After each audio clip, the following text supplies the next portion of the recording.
Алдыңарда құрматы ұлдығызда ойын саласында Достық Сарыөзен командасы.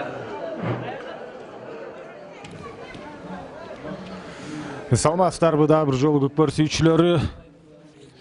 Ошентип бүгүнкү күндүн көркү боло турган таймаш башталды.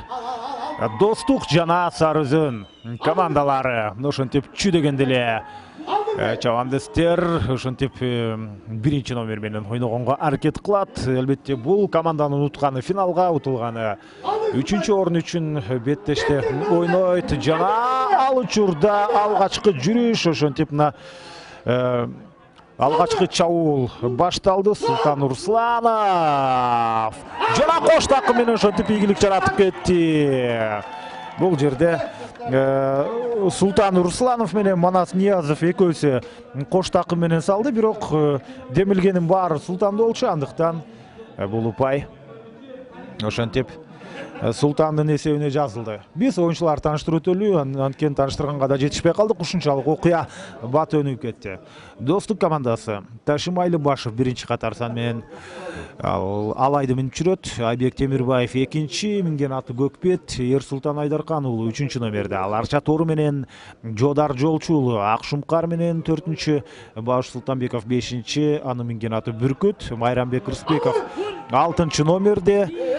Анын минген аты Токмок жана ошондой эле Султан Русланов алгачкы салымдын автору ал Талисман менен, ошондой эле Кыяз Ниязов ал Көк Ак Бөрү, ошондой эле Анаке Азимкулуу уулу 9-чы номерде Рекорд менен жана Манас Ниязов Шторм менен анын бойкасы ошентип бул оюнга дагы демек даяр болбой алды. Бутунан жарат алган болчу дагы. Ал Норуста да чыккан эмес. Ошентип Манас Ниязов ал Штормдо минип чыкмакчы. Жана Белек Мукаев 11-чи номерде ал Чыйгашка коргоочу оюнчу жана ошондой эле Ильяс Исаков Дерский менен 12-чи номерде. Мыктыбек Туташев бул Достук командасынын жетекчиси, ал эми Кани Кубатов Достуктун башкы машыктыруучусу. Сарыөзөнчүгө келе турган болсок, булардын кийимдерин айтып коелу. Мына ак көк кийимчендер, булар Сарыөзөнчү, ал эми Достук кош команда.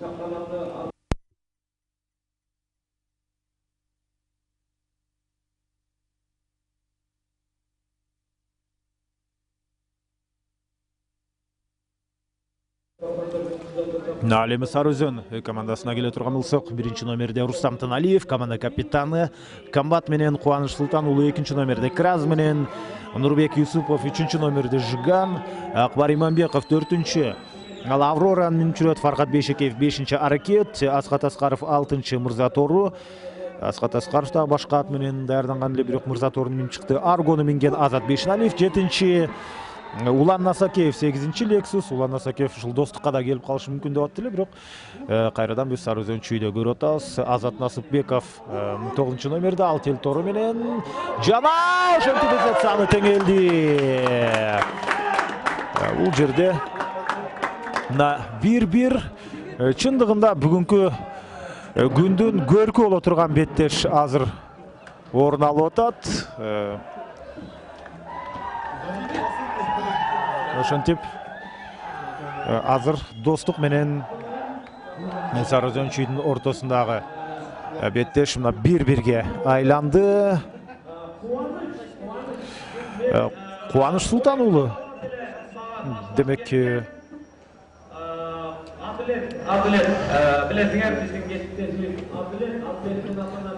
биз Сарыөзөн оюнчуларын тааныштырып аттык эле. Мына Азат Насыпбеков 9-чы номер менен минген аты Тел Тору болсо, ал эми Таштемир Жекшенов 10-чы номерде Көксеректи минип жүрөт.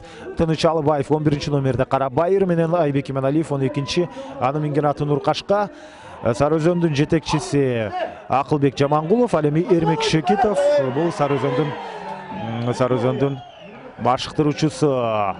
Азыр болсо мына ар бир оюнчу мүмкүнчүлүк болду дегенче улакты жерден эңип кеткенге аракет кылып атат. Ошентип Достук менен Сарыөзөндүн таймашынан ырахат алалы. Урматтуу көрөрмандар, эң динамикалуу, ушундай мобилдүү бир сонун оюн бул жерде орун алып атат. Азыр болсо Кайрадан Султан Урсланов улакты жерден эңделе. Бирок аут абалы катталып калды. Өтө жакшы старттык жүрүш эки тараптан тең орун алды. Биз мына бүгүн 4-чү таймашты көрүп атабыз. Бирок ушундай кызыктуу оюнга суусап калыптырбыз, сагынып калыптырбыз. Мына ушул Достук менен Сарыөзөн бизге биздин дагы маанайды бир сыйра көтөрүп баштады десек болот. Жекеме-жекке азыр Достуктан Жодар Жолчу уулу чыккан экен. Ал эми ага каршы Сарыөзөндөн Кубаныч Султан уулу Кубантай деген кайман аты бар, лакап аты бар. Негизинен Көкбөрү дүйнөсүндө Кубанычты баары эле Кубантай дешет. Мына Кубаныч Султан уулу Кыраз менен ал эми ал учурда Жодар Жолчу уулу. Ошентип 4 бөлө 7 эле. Мына улакты ошентип жерден эңип туруп сол такымга басканга жетишти. Экинчи Айбек Темирбаев улуттук курама команданын дагы мына коргоочу жекеме-жекедеги оюнчусу болуп жүргөн Айбек Темирбаев ал 28ге чыгып калды. Көкбет менен мына сол такымга басты дагы ыңгайлуу бир учурду күтүп атат. Калыс эмне деп атат.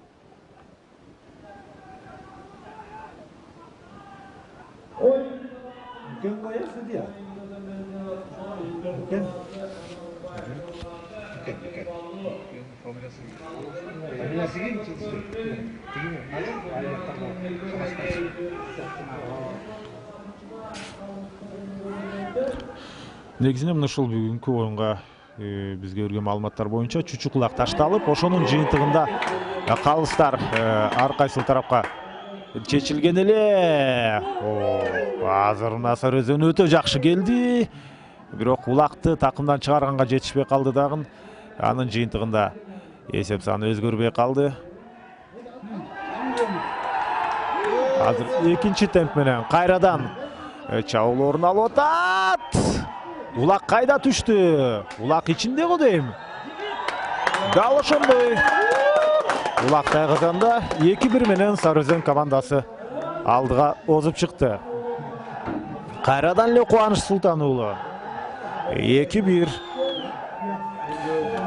Ошентип Достуктун 2 салымына Сарыөзөн Достуктун 1 салымына Сарыөзөн 2 салым менен жооп берди. 2 улак менен жооп берди. Эми демек мындан ары дагы кызыктуу көрүнүш орун алат. Сөзсүз түрдө Достуктун чабуулуна күбө болобуз. Биз азырынча Манас Ниязовду көп байкап атабыз. Биринчи улакта жардам берди албетте. Мына ушул Султан Урсланов улакты салып аткан учурда ал Манас Ниязов экөөсү салды. Эми анын ишенген аргымагы Бойка оюнда эмес, ал штормду минип жүрөт. Бирок шторм деле жакшы аргымак болгон менен бирок Бойканын ордун алмаштыруу албетте кыйын. Мына 10-чу номерде Манас Ниязов ортодо жүрөт азыр сүрмө топтун арасында. Жана ал эмес, башка оюнчулар улакты эңип кеткенге аракет кылды. Манас Ниязов эңке алган жок. Ой, кандай чебер оюнчулар мына. Достуктун оюнчулары дагы, Сарыөзөндүн оюнчулары дагы ушул эңкейди дегенче улакты жерден эңип кетишет. Аттын башын бургула. Жок, бурганга жетишпей калышты. Ошентип Таштемир демек аракет кылган экен. Таштемир Жекшенов болгону 18 жашта. Мына быйыл 19га чыгып атат. Көк серекти минип жүрдү. Мына ошентип Таштемир азыр бир аракетин жыйынтыктады. Кайрадан жекеме-жеке Айбек Темирбаев Көкбет менен атынын ысмы чындыгында затына жарашкан деп айтсак болот. Ушунчалык өжөр аргымактардын бири.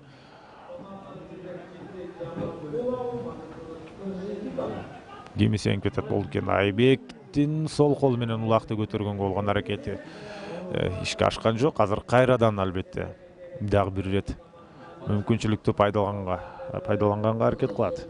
Кубаныч Султан уулу Кыраз менен Крас менен биз Көкбеттин тирешин көрүп атабыз дагы. Айбек баары бир жыйынтыгында улакты жерден эңип алды. Аттын башын буруп айланып атат. И дагы өтө кооз көрүнөт экен чындыгында. Мына ушундай көрүнүш такымга басты. Алар мына ушул оң тараптагы, биз караган жактан оң тараптагы Тайгазанды көздөй чабуулга чыгат. Андыктан дагы бир ирет айланып чыкты дагы. Мына сага Айбек Темирбаев эсепти теңеп кетти. Канчалык кароосу күчтүү экенин ушундан байкасаңыздар болот. Ага кош такым 2 кол деген түшүнүктүн кереги жок. Жөн гана мына бир кол менен ошентип 35 килограммдык улакты силкип да таштаган жок. Жөн эле көтөрүп туруп эле таштап койду. Мына ушундай. Буга чындыгында кара күч керек. Айбек Темирбаев жөн жерден жекеме-жекеде жүргөн бала эмес. Мына ушундай карылуу күчтүн ээси болгондуктан ал жекеме-жекеде жүрөт. Эсеп 2-2.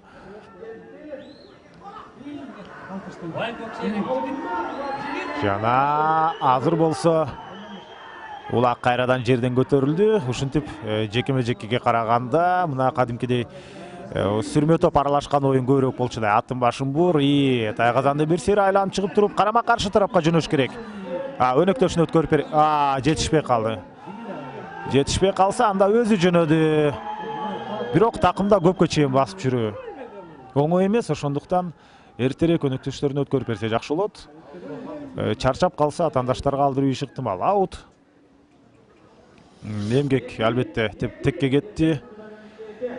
Ушунча аракет талаага кетти, бирок жок дегенде мына ушундай аракеттер болуп туруш керек. Ошондо гана барып жыйынтыгында ийгилик жаралат. Жекеме-жекеден кимди? Кызыктыруучу сыйлыктар коюла баштады. Бул салтка айланган нерсе. Биздин көрөрмандар мындайга көнгөн.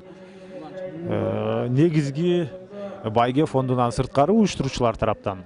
Андан сырткары албетте ушундай ат үчүн күйгөн, көкбөрү үчүн күйгөн оюнчулар аз эмес. Ошондуктан алар сөзсүз түрдө ошентип кошумча сыйлыктарды коюп турат.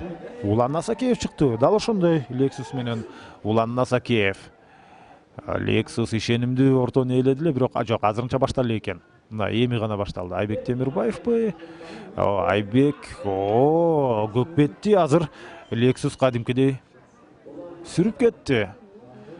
Lexus демек ал аны эми Ахиллес, Геркулестер менен текшерип көрүш керек экен. Буга чейин деле аларга каршы албетте күрөшүп жүргөн. Андыктан атаандаштардын ким экенин ал жакшы билет. Бирок Lexus бир аз бийигирээк аргымак.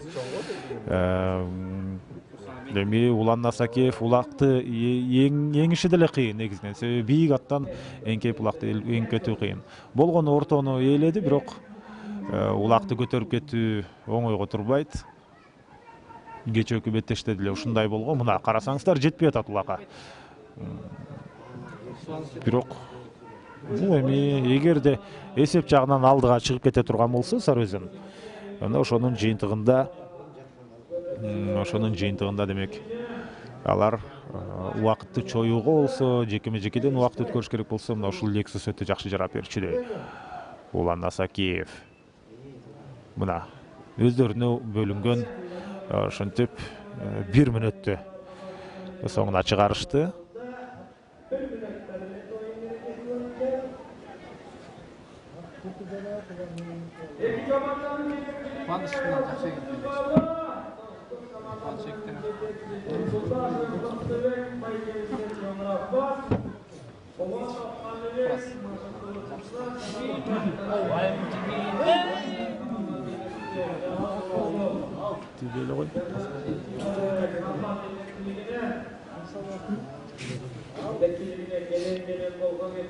Кезектеги жекеме-жекеге күбө болуп атабыз. Эң кызыктуу бүгүнкү күндүн демек көрүп болуп турган таймаш. Эсеп 2-2. Артыкчылык кайсыл командага жылмаят болду экен. Азыр болсо Достуктун оюнчусу Ерсултан Айдаркан уулу улакты эңип бара жатып кайрадан калтырып кетти эле. Кубаныч Султан уулу ага каршы чыгып атат.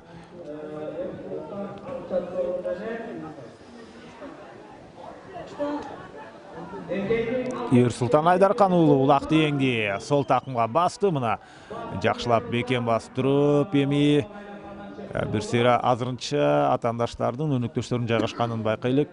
Биринчи кезекте албетте улакты такымга басып алуу керек эле. Мына такымга баскандан кийин Манас Ниязов жүрөт ал жакта. Манас Ниязов ага улакты өткөрүп бергенге жок, жетишпей калышы дагы жыйынтыгында мына сүрүлүп барып сүрмө топ ошентип аянттан сыртка чыгып кетти. Чындыгында Манас менен Бойко бири-бирине ушунчалык бири-бирине көнгөн экен. Ал жок учурда Манас азырынча көп көзгө илинбей жатат.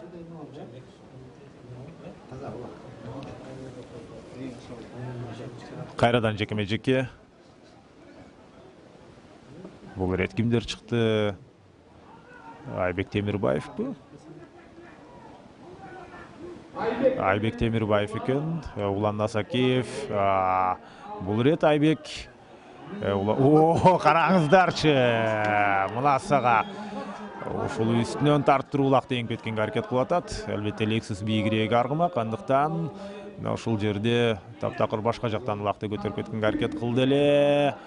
Эгерде ушунчалык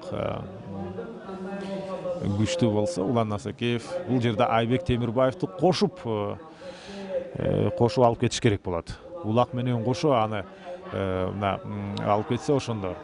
Бирок андай болушу мүмкүн эмес. Мына Айбек сүрмө топтун баарын артта калтырды. Бирок кайрадан эле аянттын сыртына кетти. Канча эмгек бул жерде орун алып атат, бирок кайрадан эле улак аянттын сыртына кетип калууда.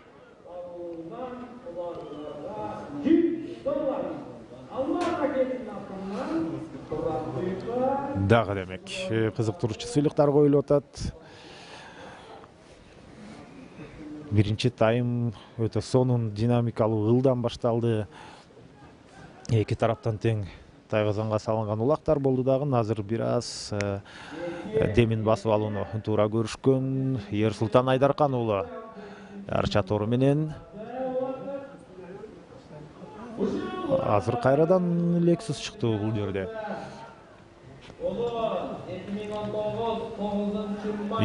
Аттардын тирешине бир көрүү бололучу. Айбек Темирбаев, Ерсултан Айдаркан уулу бул ирет дагы ошентип активдүү, ийгиликтүү болуп кетти. Өздөрүнүн тайгазанын көздөй баратат. Атта өтүп кеткенге жетиштүү. Улак жерге түшүп калган экен, бирок кайрадан эле аттын башын буруп, үч атаандаштын арасында калды эле. Аянт бир аз оорураак, андыктан жогорку ылдамдыкты кармоо кыйынга турат. Бул ким? Бауш Султанбековпу? Жана азыр улакты Манаска өткөрүп берди. Манас Ниязов. Кана.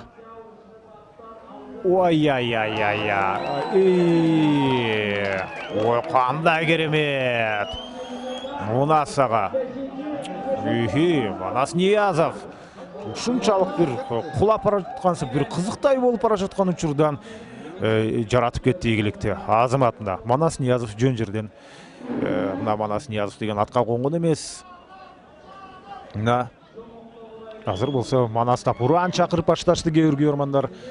Манас Ниязов штору менен бара жатып, шторун бир жакшы деле барган жок, бир оңдуу деле. Тайгазандан жакын барып токтоостон алыстап бир дээрлик 1 метрдей алысыраактан ойкуп кайкы өтүп бара жаткандай болду эле. Бир караганда эле биз улакты көрбөй калдык, көрсө тайгазанын ичине түшүп калган экен. Манас Ниязов ошентип эсепти 3-2 жеткирген. Азыр болсо бул Майрамбек болуш керек, менин оюмча. Майрамбек Рыспеков. Есеп 4-2. Мына көз ачып жумганча Достук командасы 2 эсе артыкчылыкка ээ болуп кетти. Мурда 6 номер менен мына Асхат Аскаров чапчу. Дал ошол 6 номерди алып Майрамбек Рыспеков азыр мына ишендүү оюнду жүргүзүп атат. Анын ойноо стили чындыгында Асхат Аскаровго өтө жакын. Асқат дагы мыкты еңгич, мына Майрамбек дагы улакты еңүү жагынан өтө мыкты. 24-25 жашка чыгып калды Майрамбек деле. Эсеп 4-2. Ал учурда биринчи тайм аягына чыкты. Биринчи тайм жыйынтыкталды. Эсеп 4-2. Азыр 10 мүнөттүк тыныгуу, андан кийин сиздер менен НТ Спорт каналында түз эфирде экинчи таймда жолугабыз.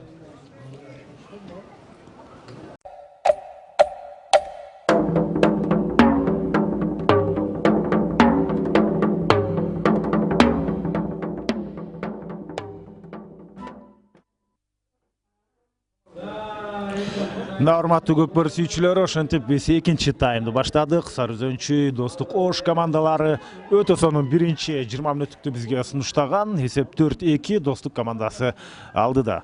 Улакты салган оюнчуларды эсиңиздерге салып өтсөк, Достук командасынан Султан Русланов биринчи улакты салды, экинчини Айбек Темирбаев, үчүнчүнү Манас Ниязов, төртүнчүнү болсо Майрамбек Рысбеков.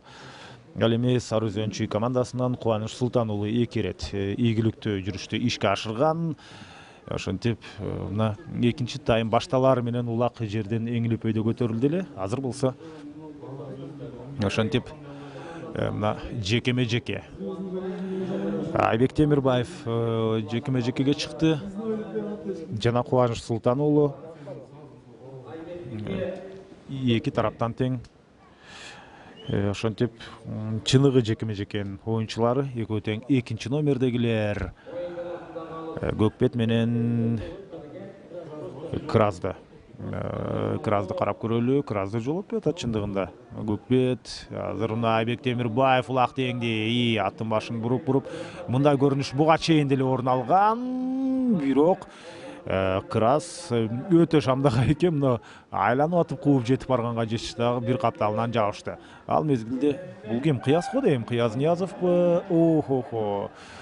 Муну өзүнүн өнөктөшү кулатып салды. Атаандаш эмес, андыктан ким ошол ак боз атты мүнүп жүргөн? Кыяз окшойт.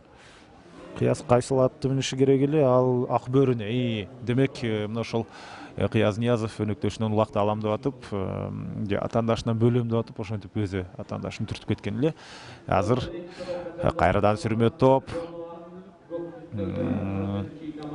Сүрмө топ улакты жерден эңгенге аракет кылып атат. Эфирге жаңы кошулгандар болсо эсиңиздерге салып өтөйүн. 4-2 Достук командасы алдыда. Анткени бизде экранда мына эсеп сандары жок, командалардын аттары да жазылган эмес. Түз эфирде иштеп атабыз, мына ошондуктан кошумча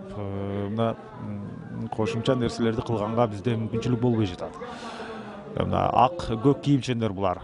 Сары Өзөнчү командасы жана кызыл кийимчендер Достук Ош командасы. Мына ошол эки күчтүү региондун чабандестери командасы бири-бирине каршы оюнду өткөрүп атат. Жана азыр улакты жерден эңип кетти. Алыстан ким экенин аныктап албай атам. Аттын башын бир Рустам Тыналиев окшойт. Кана оң жактагы тайгазанды көздөй жөнөшөт.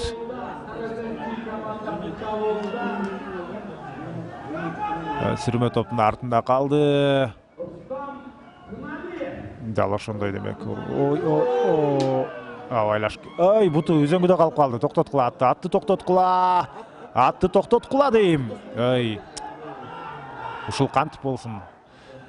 Ары айланып, бери айланып атып бирок. Чабандестердин баары башка жакта жүрүп калды эмнегедир. Бирок Азамат ушунчалык чебер кантип үзөңгүдөн бутту чыгарып кетүүнү билет. Анткени түз кеткен учурда үзөңгүдөн бут чыкпайт, ажырабайт. Ошондуктан ал ары тегеренип, бери тегеренип атып, мына тоголонуп туруп ошентип өзү кутулуп кетти. Мына ушул бөөдө кырсыктан кутулуп кетти. Рустам Тыналиев Кыргызстандын да көзгө басар оюнчуларынын бири, албетте, улуттук курама команданын лидерлеринин бири, өз командасынын лидери, капитаны Рустам Тыналиев мына кабагым кашым дебестен кайрадан атка ошентип минди дагы. Азырынча албетте аянттан сыртка чыгып кетти, бирок бир нече убакыттан кийин кайрадан оюнга аралашат го дейм. Ойлаш керек. Аттар көп чыгып атат. Эми чындыгында бул аянт бир аз аянт оорураак.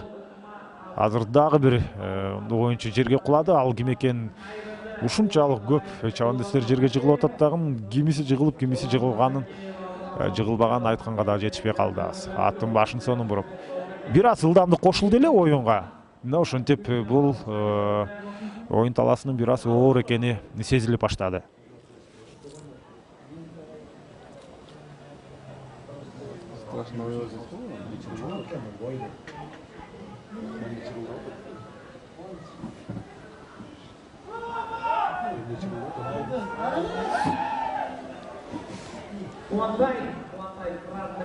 Азыр жекеме-жеке кайрадан Айбек Темирбаев жана ошондой эле Кубаныч Султан уулу чыкты. Жана Кубаныч улакты жерден эңди сол колу менен аттын башын буруп туруп. Азырынча көтөрүүнүн мааниси жок, себеби Айбек Темирбаев ошол замат ал улакка жабышат. Айлампадан чыгуунун да азырынча негизи жок. Биринчи кезекте өздөрү ушул жекеме-жеке дуэлде эрөөлдү. Азыр артыкчылыкка ээ боло алышы керек. Андан кийин гана мына өнөктөштөрүнүн позициясын карап, ошого жараша тегерек чийинден чыкса болот. Ат үстүндө улак тартыш. Айбек Темирбаев менен Кубаныч Султан уулу экөө тең бука моюн буурасан кыргыздын жигиттери. Аянтан чыкты, эми сүрмө топ аралашса болот. Же чыгы элекпи? Азырынча чыгы элек окшойт. Эми гана чыкты. Эми кайсыл чабандес болбосун. Айбек Темирбаев улакты өзүндө алып калыптыр. Оюн бир аз оройраак болуп кетип атат. Абайлаш керек. Албетте негизги эле биздин тилегенибиз эмне? Биздин тилегенибиз достук же Сары Өзөн утса деген тилек эмес. Албетте биздин тилек мына ушул бөөдө кырсыктан баары аман болсо экен, ден соолугу чың болсо экен деген тилек. Жана кызыктуу беттешти албетте күтөбүз, салымдардын көбүрөөк болгонун күтөбүз. Сары Өзөн чабуулда азырынча достук коргонууга аргас. Эмнегедир мен Аскат Аскаровду такыр көрбөй атам. Ал каякта жүрөт болду экен, же болгону алыстан мага байкалбай атабы. Бирок чечүүчү учурда мына ушул Аскат Аскаров эми достуктан ушул Сары Өзөнгө быйылкы сезондо өтүп келди эле. Ага караганда мына Байрамбек бир рет өзүнүн салымын ишке ашырган. Алыстан чындыгында жакшы көрүнбөй калып, биз отурган жер болбосо эң ыңгайлуу жер мына ошол Чолпонатадагы ат майданда. VIP зона деп айтсак болот. Бирок чындыгында бул Чолпонатадагы ат майдан көрүүчүлөрдөн алысыраак жайгашып калыптыр.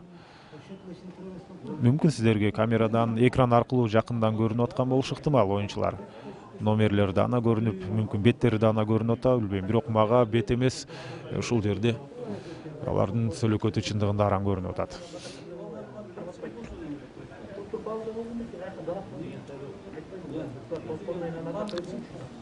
Жекеме-жеке кезектеги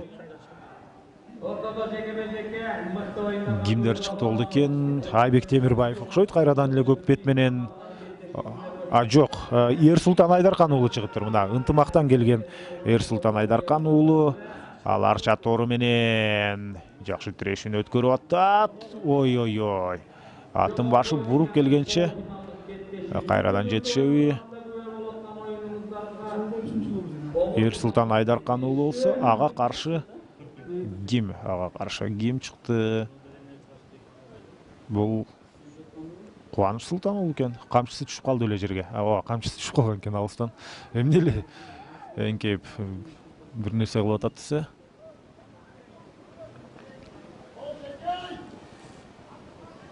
Азыр болсо жок, башталды элекпи же башталды жекеме-жеке? Калсын ышкырыгы дагы бизге оңдуу угулбай жатат. Бул ирет Бауш Султанбеков чыккан экен бүркүт менен.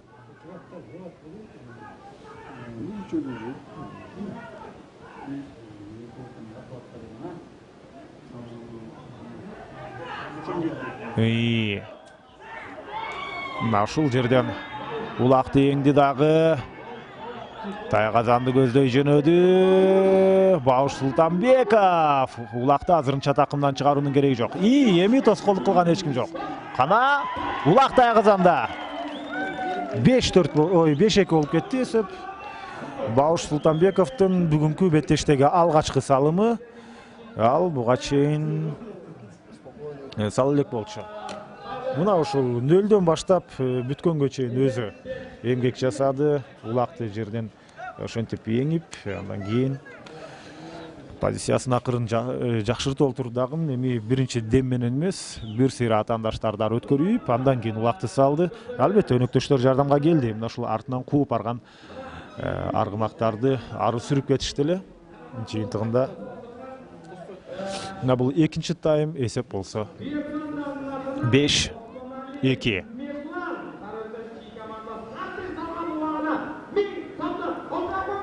Алып баруучу жергиликтүү бул жерде күйөрмандар маанайын көтөрүп атат. Албетте ал жакта болсо демек дагы бир кызыктыруучу кошумча сыйлыктар коюлуп аткан экен. Албетте биз ким акчалай сыйлыктар коюп атканын айтканга укугубуз жок, бирок канча акча коюлуп атканын айтсак эч нерсе болбойт. Эң башкысы байге фонду. Мен уюштуруучулар тараптан канча байге фонду каралганын сурасам, азырынча так эмес деп айтышты, бирок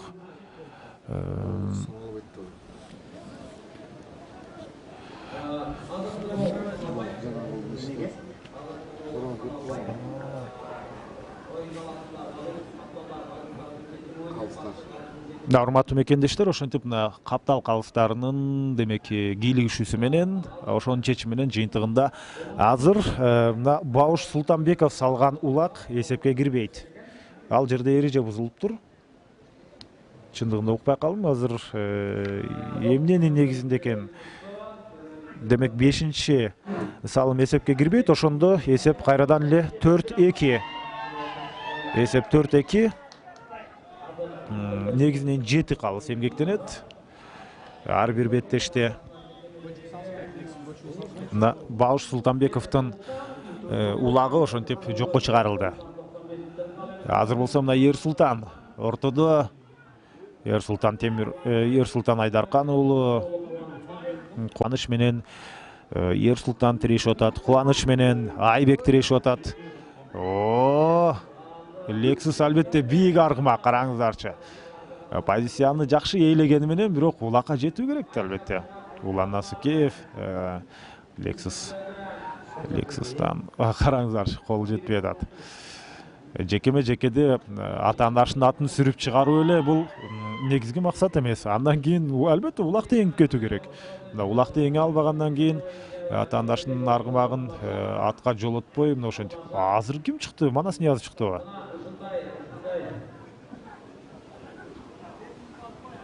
Азыр болсо Кубанычтын ордуна Сары Өзөндөн негизинен буга чейин ким чыкчу эле? Азыр Манас Ниязов. Анын аты көнбөптүр, караңыздарчы. Ыңгайсыздык жаратып атат. Эми улакты эңүү жагынан Манастан мына ыңгайсыз экенине карабастан улакты өңөрүп алды жана улак ичине түшүп туруп кайра чыгып кетти. Бул эсепке албетте эсепке кирбейт. Анткени түшүп туруп кайрадан эпки менен сыртка чыгып кетти. Айбек 2 мүнөткө демек жазамамысында да байланып чыгыптыр. Биз ушунчалык оюндун кызыгына кирип кетип, аны да байкабай калган экенбиз. Бир оюнчуга аз болуп жүрүп ошондо эсепти өзгөртүп кетейин деди. Манас мына Шторм, анын минген аты Шторм, ыңгайсыз экенине карабастан өзүнүн чыныгы чеберчилигин көрсөтүп атат. Жада калса, ким кулады бул? Ильяс Исаков окшойт. Эми албетте кагылышуу орун алып калды. Белек Мукаев коргоочу. Белек Мукаев азыр болсо мына эми тоскоолдук кылган эч ким жок.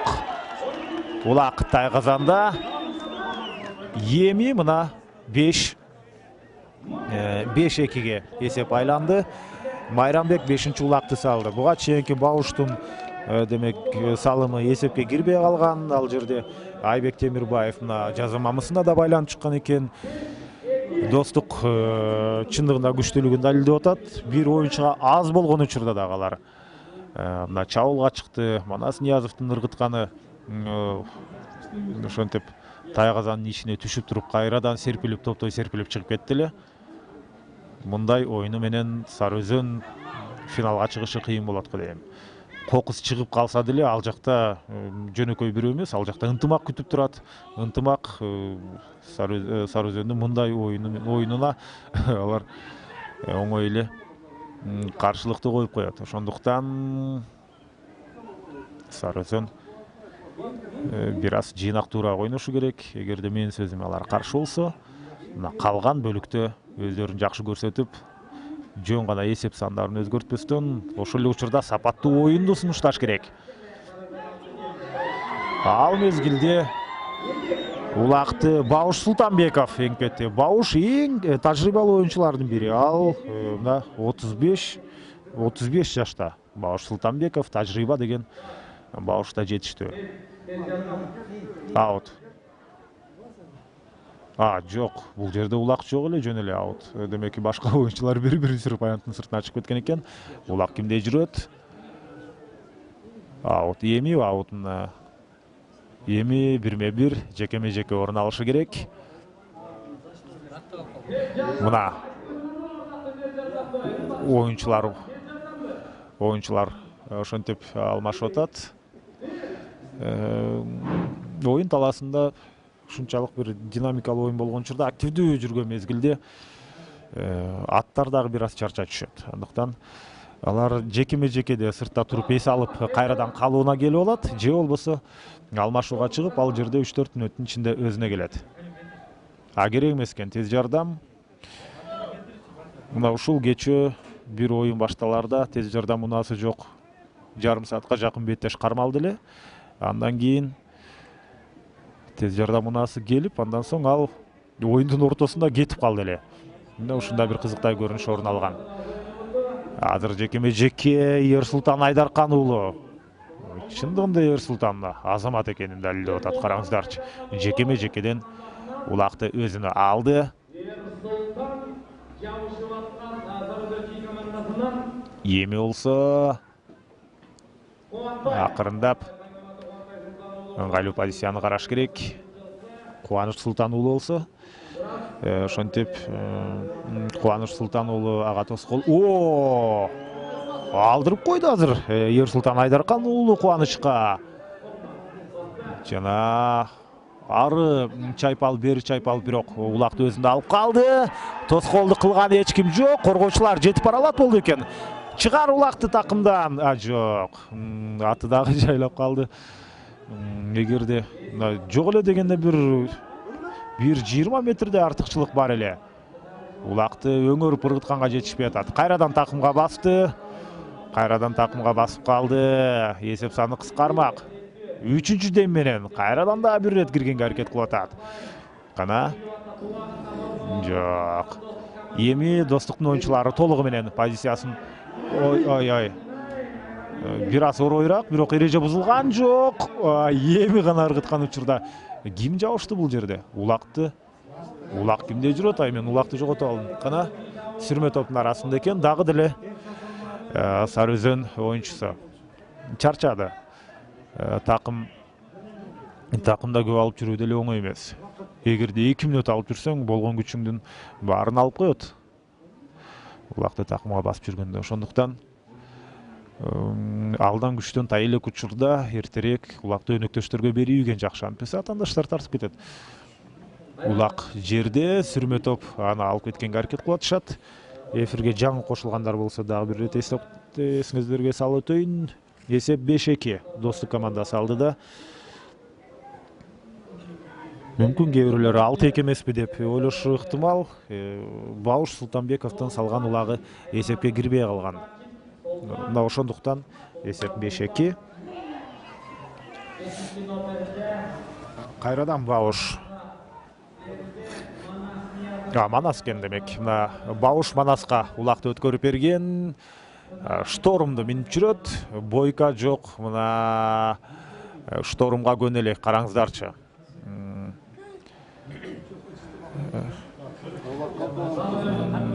Азамат Манас туура чечим кабыл алган экен. Улакты таштап туруп өзү чыгып кетиптир. Анткени улак менен чыкканда эмне кайрадан эле жекеме жеке болмок да, ошондуктан өзү чыгып кетсе дагы улакты жерге калтырып кеткен экен. Азыр бул жерде ким? Кыяз улак дегенге аракет кылдыбы? Ушул Көксерек болсо бул Таштемир Жекшенов болушу ыктымал. Же болбосо Таштемир Жекшенов бул Сары Өзөндүн оюнчусу.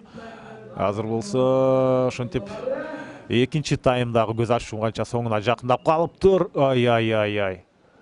Манасты камчы менен чаап үйдү, эмне болду? Пикир келишпестик жокпу эң башкысы? Сүйлөшүп атышат, мына ары. Тынч эле го дейм.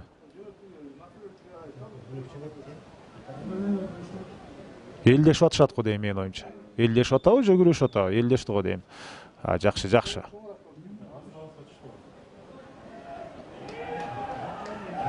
Жок, элдешпептир.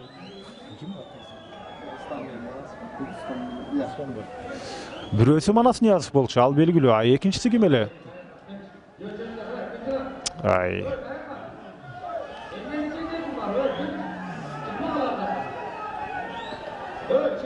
Манас Ниязов улакты жерден эңип аткан учурда ушул бир нерсе болуп кетти. Албетте ошол жерде ошого Манас ардам калды окшойт. Анан негизинен ал өзү мындай позитивдүү эле бала. Бирок Рустамбы? Рустам болсо демек Нурбек. Бул жактан айтып атышат Нурбек деп. Нурбек Юсупов менен демек ошентип Манас Ниязов ошентип бири-бири менен пикир келишпестик болуп кетти.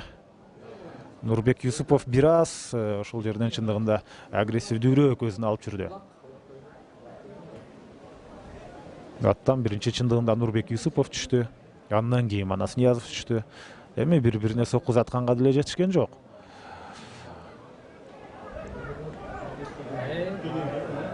Мындай нерсе көкбөрүнү көркүнө чыгарбайт. Бул эми хоккей эмес, албетте. Хоккейде болсо экен, ал жерде ошентип баш кийимдерин чечип алып, каалаганча кырылышса болот. Ал жерде жада алса, калыстар дагы аралашпайт. Күйөрмандар күтүп калды, келсин эми бери келип, кайрадан оюнду улантса жакшы болот эле.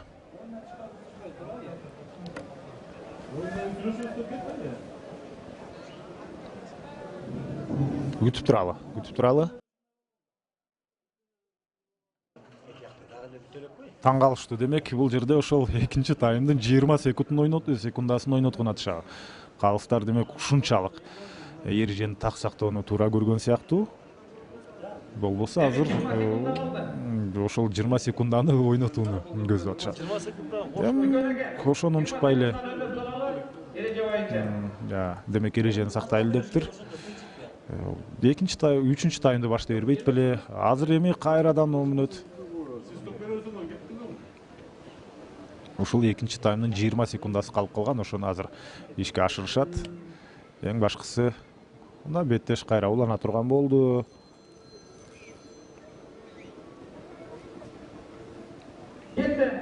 Жеке улак деңгенге деле жетишпейт го дейм. Эч кимиси кана эң акыркы секундалар.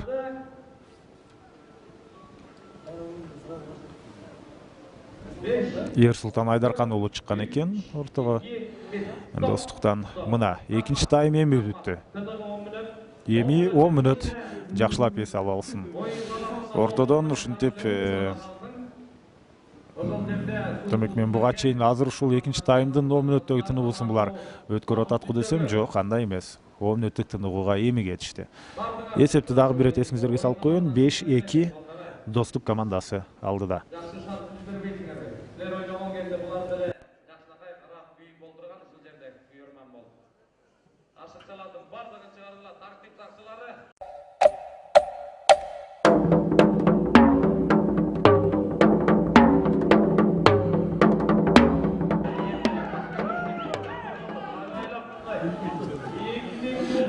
Арматуу көкпөр сүйүүчүлөр, ошентип 3-чү таймды баштадык. 3-чү жана жыйынтыктоочу 20 мүнөттүк Сары Өзөн Чүй Достук Ош командалары чындыгында айыгышкан күрөштү жүргүзүп атат. Эсеп сандары 5-3 жана албетте Достук командасы алдыда. Улакты кимге кетти? Ал мезгилде улакты Рустам Тыналиевке деген Рустам түз эле Тайгазанды көздөй барды. Дал ушул Тайгазанга чабуулга чыгат. Таштемир экен демек. Таштемир Жекшенов улакты жерден алган. Аттын башын буруп кайрадан келет. Кана тоскоолдук кылган эч ким жок. Азыр бул жерде Рустам Тыналиев команда капитаны. Эсеп 3-5.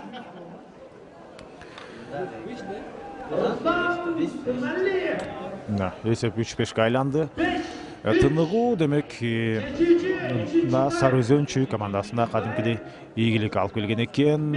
Байкасаңыздар, азыр Сары Өзөндүн оюнчусу өзү барып улакты ошол жерде Белек Мукаевтан барып алып келди. Анткени убакыт ушул Сары Өзөн Чүй командасы үчүн керек. Ал эми бул жерде ошол 5-3 эсебине Достук командасы таянып коюшу ыктымал деп демек ойлоп жатышкандай. Азыр болсо улак жерде.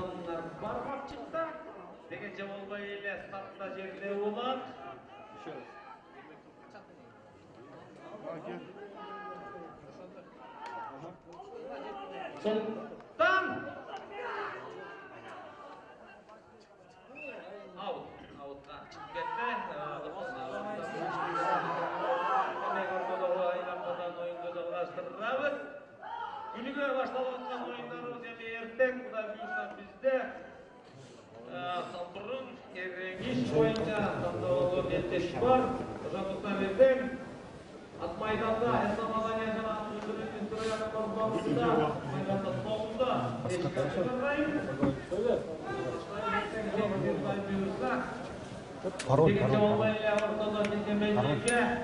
Достук командасынын жекеме-жеке Султан чыккан экен, 3-номердеги Айдаркан уулу Султан.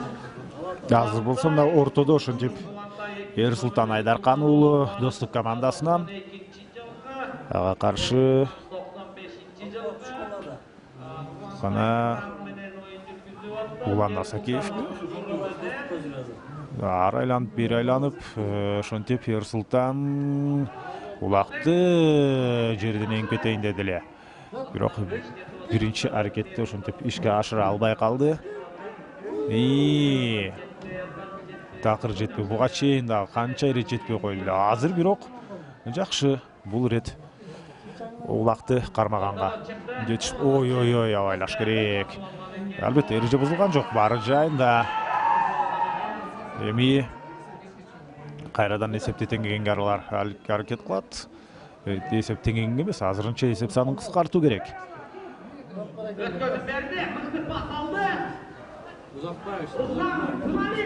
Рустам Тыналиевке демек кайрадан улакты өткөрүп берген экен. Тайгазанды көздөй жөнөдү. Кайсыл тарабынан? Оң тарабынан келеби? Дал ошондой оң тарабынан келди. Жана биринчи дем менен улак салынбай калды эле, экинчи демге мүмкүнчүлүк болгон жок. Өтө жакшы мүмкүнчүлүк бар эле. Бирок дагы деле улакты такымга басып жүрөт Рустам Тыналиев. Ары бурулуп, бери бурулуп, жолун ачып чыкканга аракет кылып атат. Ортого кирип барбайт беле? Жок, андай эмес. Достуктун коргоочулары ошентип отуруп акырындап абалды коопсуз абалды жокко чыгарып, бир сыйра абалды оңдогондой, ал учурда кайрадан Султан Айдаркан уулу тосуп чыкты. Тосуп чыкты дагы. Ошентип бул жерде Рустам Тыналиевди таптакыр упай алганга аларга мүмкүнчүлүк бербей койду.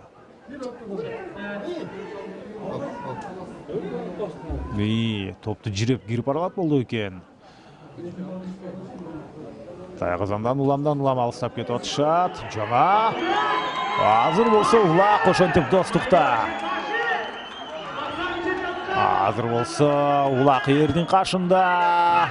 Эч кандай маселеси жок. Ташим Айлыбашев болот. Мына есеп 6-3 болуп кетти. Рустам Тыналиев канча чабуулга чыкты, ийгилик жарата албай атты эле. Достукка тескерисинче каршы чабуул ийгилик алып келди. Демек Ташим Айлыбашев 6-чы улакты Тайгазанга ошентип салып кетти.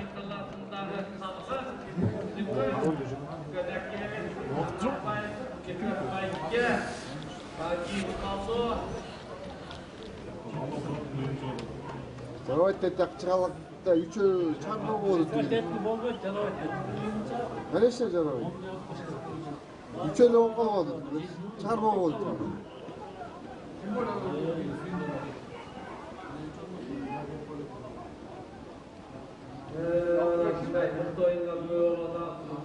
На 6-3 эми албетте Достук командасы финалга бир топ жакындап бара жатат. Бул 3-чү тайм, чечүүчү тайм. Финалга чыккан бир команда белгилүү. Ал албетте Талас облусунун Ынтымак командасы. Алар ушул топтун жеңүүчүсүн күтүп атат. Жеңүүчүлөр бүгүн эмес эртең, эртең эмес бүрсү күнү беттешет. Ал эми жеңилгендердин оюну эртең болот. Эртең таңкы саат 9-да дейт. Көз ачып жумганча улакты жерден эңип кетти дагы, улакты өңөрүп алды. Кыязбы? Азыр болсо Кыяз Ниязов окшойт. Ак бөрү менен ошентип көз ачып жумганча дагы эсеп сандарын өзгөртүп кетти. Андай болсо эсеп эми 7-3. Мына бир нече мүнөт мурда эле Сары Өзөн оюнчулары абалды турукташтыра баштагандай сезилди эле. Анткени 3-чү таймдын башында улакты Рустам Тыналиев салды, андан кийин кайра чабуулга чыгып аткан, бирок андан соң эле эмне болуп кетти? Каршы чабуулдан бир ийгиликти жаратты Достук. Андан соң азыркы ошол Кыяз Ниязовдун көз ачып жумганча жараткан чабуулу. Бул түздөн түз ушул айрыкча азыр 7-чи салым бүгүнкү беттешке түздөн түз таасирин тийгизди. Эми азыр 2 эмес 3 улак салса деле Сары Өзөн баары бир Достукка кууп жете албайт.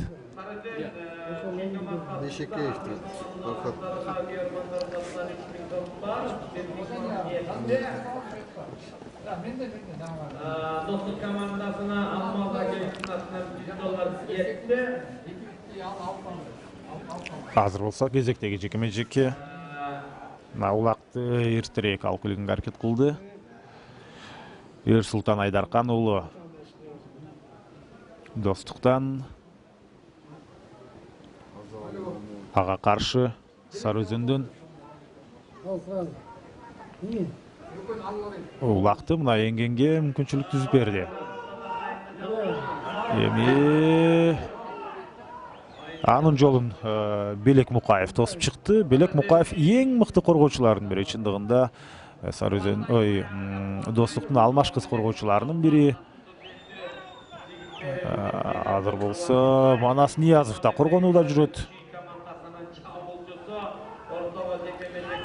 Улак болсо акырындап ошентип ортолук бөлүккө өтүп кетти дагы. Ат үстүндө улак тартыш.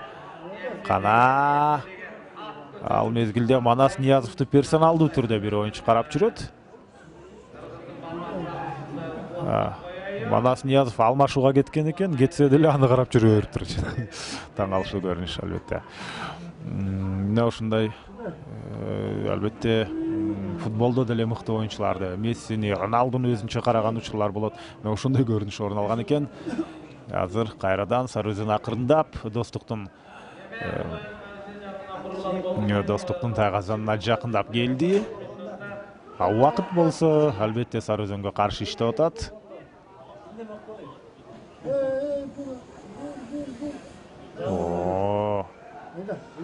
Аутка чыккан жок. Улан Насакеев Комбаттын мүчүрө. Ого!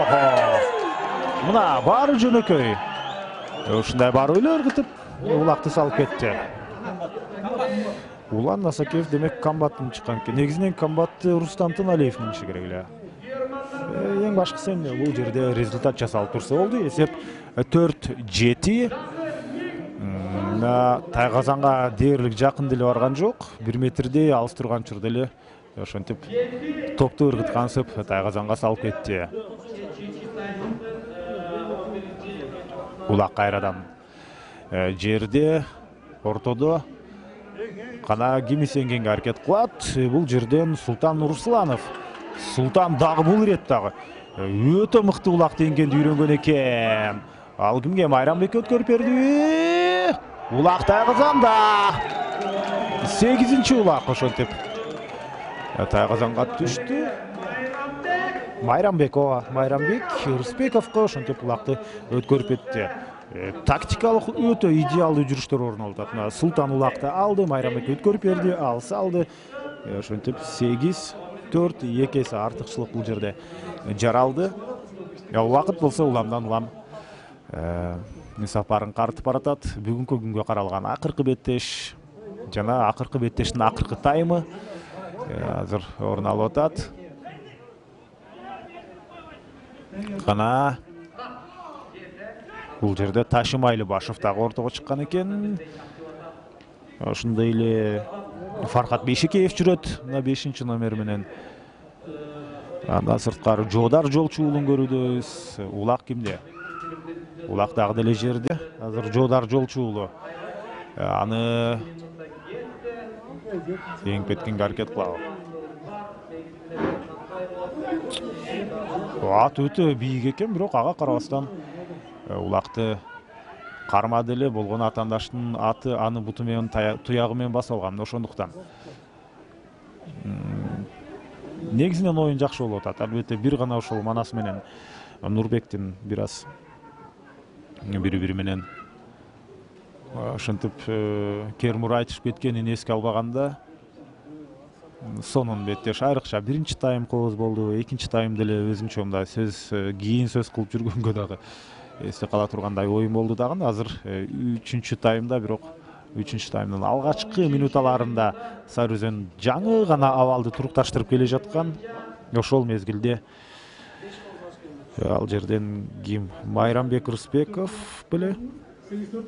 Жок, ошол жерде Кыяз Ниязовго чейин Ташимайлы Башов. Ошолор мына интриганы жоготту деп айтсак болот. Азыр интрига дээрлик жок эсе жекеме-жеке. Канчанчы минут болду экен? Кайрадан эле Эрсултан Айдаркан уулу. Эрсултан чыныгы жекеме-жекенин адамы. Эменке бейт беле. Бирок шашканды эмне? Ансыз деле достук командасы 8-4 менен алды да. Ошондуктан анын биринчи максаты атаандашка улакты алдырбоо.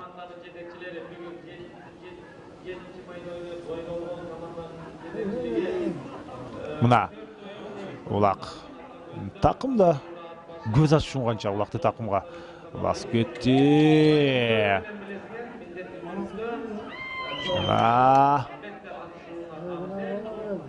Азыр кимге өткөрүп берди? Ойкуп кайкып келе жатат.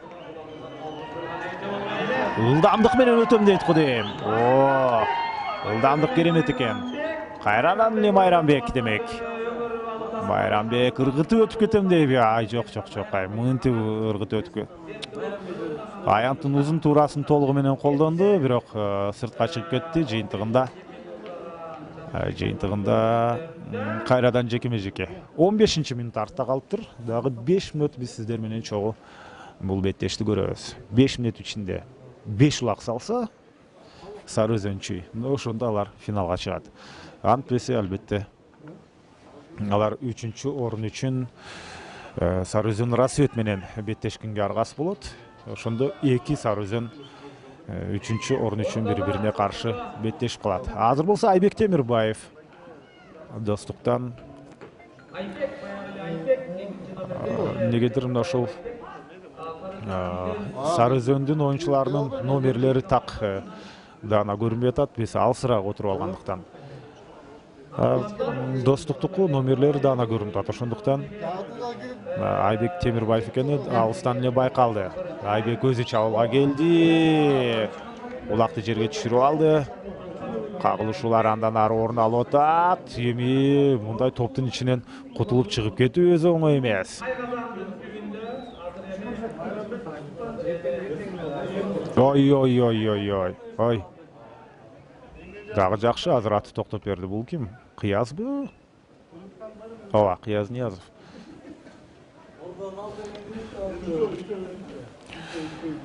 Азыр болсо кайрадан жекеме-жеке ишке ашат. Достук Көкжал командасыналар 21-2-ге уткан болчу. Ал эми Сары Өзөнчүй болсо, алар ошол эле Көкжалды 23-2-ге уткан. Ошентип ири эсепке ээ болгон бул Достук менен Сары Өзөн финалга чыгуу үчүн болгон таймашты өткөрүп атат. Ерсултан Айдаркан уулу Арчатору менен бул ирет дагы атаандашын улакка жакындатпай ортону ээлеп турат. Мен оюмча мындан ары кызыктуу оюн деле орун албайт сыяктуу. Ушул жекеме-жеке менен эле акырындап бүгүнкү ошол Көкбөрү күнүн жыйынтыктайт окшойбуз. Жалпысынан 4 оюн болду, тагыраагы 3 оюн болду. Мына 4-үнчүсү орун алып атат. Бүгүнкү оюндарды эсиңизерге салып өтөйүн. Алкан ата менен Көлтөр. Анда Көлтөр командасы Алкан атаны 4-1-ге утту. Андан соң Кара Буура менен Атбашы. Кара Буура 5-2-ге Атбашын утту. Жогорку лиганын алкагында Ынтымак Рассвет 8-0. Азыр Достук Сары Өзөн ойноп атат. Эсеп 8-4. Азыр Манаска өткөрүп берип атабы? Анда Манас минип жүрдү эле. Ушул биз Кыяз улакты салды деген учурда бул Акбөрүнү Манас минип жүргөн экен. Ушунчалык анын кыймыл аракети мыкты болду. Азыр болсо кана Манаска демек шторм көп жарашкан эмес сыяктуу. Ошондуктан ал Акбөрүнү минди. Ары тегеренип, бери тегеренип, азырынча ата казанга жакындай албай жатат Мунасага. Караңыздарчы. Бул деген бир 2 метр алыс калган учурда эле улакты салып кетти. Манастын салымдарына күйөрмандар дагы мына куштар экен. Ошентип Манас Ниязов азыр 9-чу улакты салып кетти. Ошондо 7-чи улакты чын эле Кыяз салды эле же Манас салды эле. Мен ушул жерде эки анча ойдо калдым. Анткени дал ушул Акбөрүнү минип жүргөн бир оюнчу болчу. Ушунчалык кыймыл аракеттери бирок Манастыкына көбүрөөк окшош болгон. Ачындыгында бирок Кыяз деле андай кыймыл аракеттерди ишке ашыра алат. Улак ортодо эсеп 9-4. Ага карабастан эмнегедир оюндагы чыңалуу дагы деле орун алып тургандай. Аягына чейин, акыркы маңдай тер калганга чейин булар аракет кылчудай. Акыркы минутта өтүп атат. Эми чындап Сары Өзөнчү финалга чыкпай калды деп айтсак болчудай.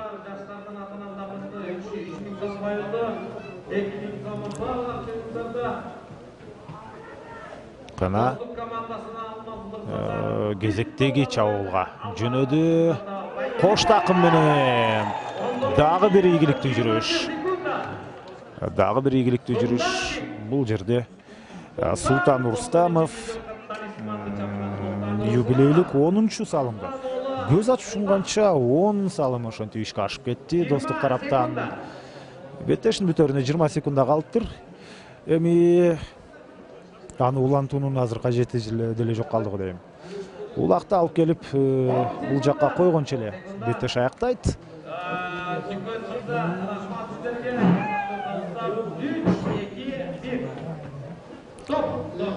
Беттеш аяктады. Эки командага тең ыраазычылык билдиребиз. Ал эми Достукту финалга чыгышы менен куттуктайбыз.